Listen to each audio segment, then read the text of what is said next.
KVAQ-TV is sponsored in part by Student Activities at UTRGV, which will host the Stump Celebration August 30th and September 1st. This event is UTRGV's signature event, welcoming new and returning students to campus. This year, the Stump will be hosted on both campuses during the first week of classes. The event features an afternoon of entertainment, games, activities, student organization fairs, and more. To learn more about this event and other Welcome Week events, go to utrgv.edu/Welcome Week for more information.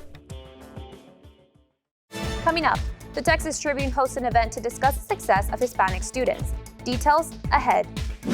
Plus, menstrual products are still being taxed in Texas. What is being done to make products accessible at UTRGV? And more on the hatching of an endangered species at the Gladys Porter Zoo in the Valley. KVAQ-TV starts now.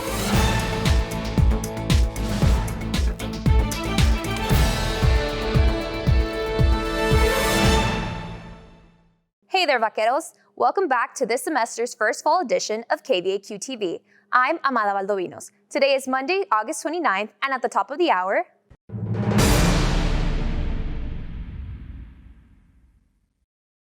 about 90% of the UTRGV student population is of Hispanic or Latino ethnicity.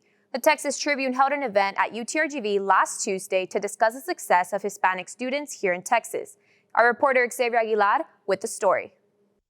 That's right, Amada. UTRGV hosted the Texas Tribune event to have an open conversation about the difficulties Hispanics face while attending college. It's the entire state. And so what we're talking about right here is not just the future of the Rio Grande Valley, it's the future of the state. And so nothing could be more important than that. Health, community, and what the administration is doing to help Hispanic college students.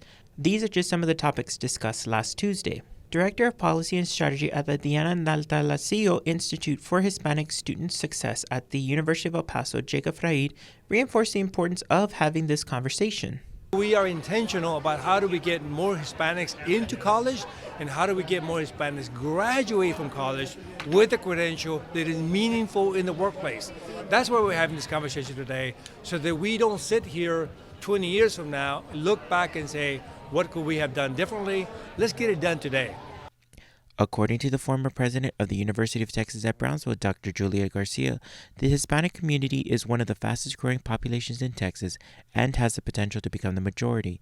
Garcia mentions the impact Hispanics are having on the state. The way Hispanics go, that's how Texas is going to go.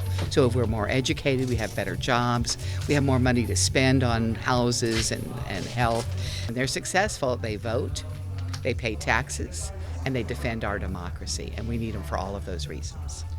Some of the measurements that UTRGV is taking towards ensuring Hispanic student success include an increase in student wages for on-campus jobs and covering full tuition fees for students whose family income is less than $100,000. According to the Office of Strategic Analysis and Institutional Reporting, 90% of undergraduate students and 73% of graduate students are of Hispanic or Latino ethnicity who complete their education at UTRGV. For KVAQ-TV in Brownsville, Xavier Aguilar. Since the start of the pandemic, the UTRGV Entrepreneurship and Commercialization Center has been helping local businesses grow through the power of the internet. Here's Tim Chapman with more. Amada, the Entrepreneurship and Commercialization Center has helped at least 400 businesses. It launched the Digital Movement series in 2020 in hopes of helping local businesses cope with the sudden changes that came with the pandemic.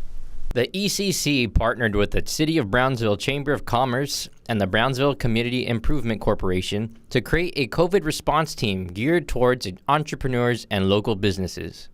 The ECC program manager, Maria Villalon, says the response team conducted calls to businesses in the valley to provide assistance in keeping operations open during the pandemic.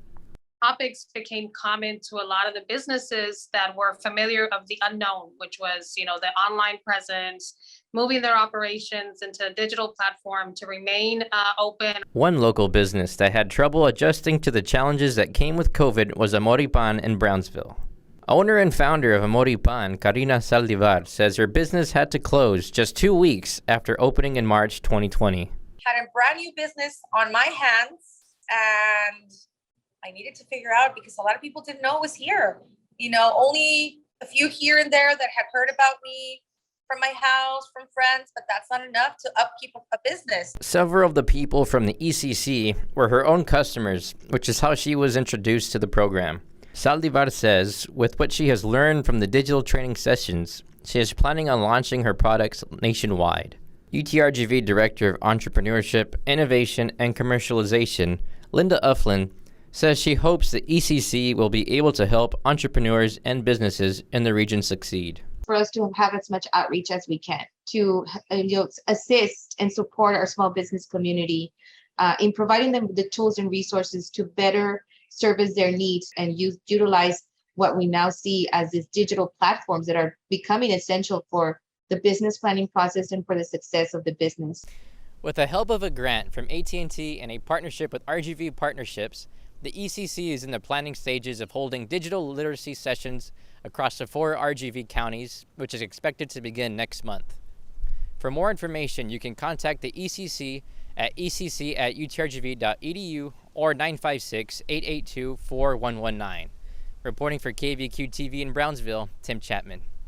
In Texas, sales taxes are still being charged on menstrual products, increasing the number of people affected by period poverty. According to the Texas Menstrual Equity Coalition, at least 400,000 people do not have access to education about their menstrual cycle and access to affordable menstrual products. Scan coupon now. Place your item in the bagging area. Texas Menstrual Equity Coalition advocated for passage of House Bill 321, which exempts sales taxes on menstrual products. Next year will be their 4th attempt to getting the bill passed. Co-founder of the coalition, Andrea Elizondo, says the lack of access to feminine products is creating a substantial amount of problems for low-income people. About 1 in 4 teenagers do miss school because they don't have access to menstrual products.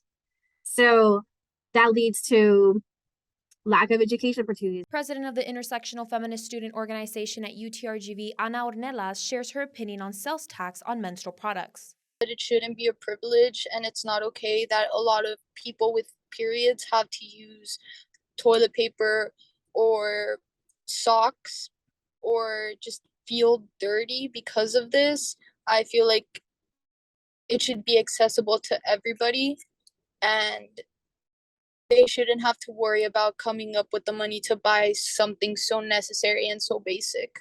A lack of access to pads and tampons can also lead people to use alternative menstrual products, which can have significant consequences to the human body, leading to infections. Nurse practitioner at Tay Women's Health Center, Ilana Ramirez, expresses the dangers of using products that are not certified and recommends some safe options. If you're just grabbing like felt or cotton or something off the shelf and using that, we don't know how that's going to affect the vaginal environment. It's a very sensitive environment. It has to have like certain levels of certain bacteria in there to stay healthy. And you just increase the risk of getting an infection. Now, toxic shock syndrome is like a severe complication of an infection that can cause like renal failure and death. The menstrual cups or the menstrual discs. So it's like a one-time purchase price. There's different versions of it from different companies, but it can be anywhere from like $25 up to like $40. You can use it for 12 hours at a time. And it's reusable over and over and over again, up to 10 years. The UTRGV History Department, in partnership with the Gender and Women's Studies, led an initiative to place free menstrual products in restrooms throughout campus. UTRGV History professor Amy Hay explains why they decided to do this and says she's surprised at how many students actually use the free products. I could go through a package of 50 pads in 3 days. So theoretically, I could go through a box in a week.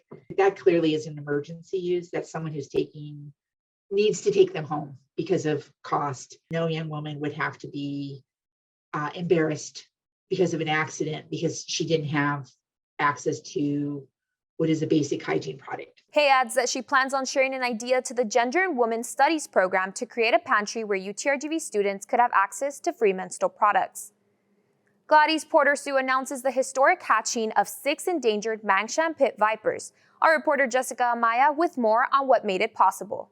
That is right, Amada. After 11 and a half years of trial and error, the institution successfully bred and hatched this rare species, as there is only 500 left in the wild. Curator of Reptiles and Amphibians, Clint Guadiana, says it was an all-year effort as the reptiles are from a high elevation in China. We got some funding for a refrigeration unit for our exhibit, and that allowed us to cool them down to what they needed, which is about 55 degrees. And then when we brought them out in the spring, they bred, and then it was about a 2-month wait for eggs, and then it took about 55 days for them to hatch. Guadiana shares a lot of the animals in the zoo are under a breeding program, the Species Survival Plan. This includes Komodo dragons, Cuban crocodiles, some lizards, and snakes. The program allows the zoo to breed more rare species. Gladys Porter Zoo invites the public to come and visit the Mangshan pit viper's parents as they are on display. As for the newly hatched, Guadiana says they won't be on display for a while. Reporting for KVAQ-TV in Brownsville, Jessica Maya. Back to you. That's all for today. Make sure to watch us Monday through Friday on VCast monitors and on social media. You can also grab a copy of the Rider newspaper at the stand locations on both campuses. For KVAQ-TV, I'm Amada Valdovinos. Happy first week, vaqueros!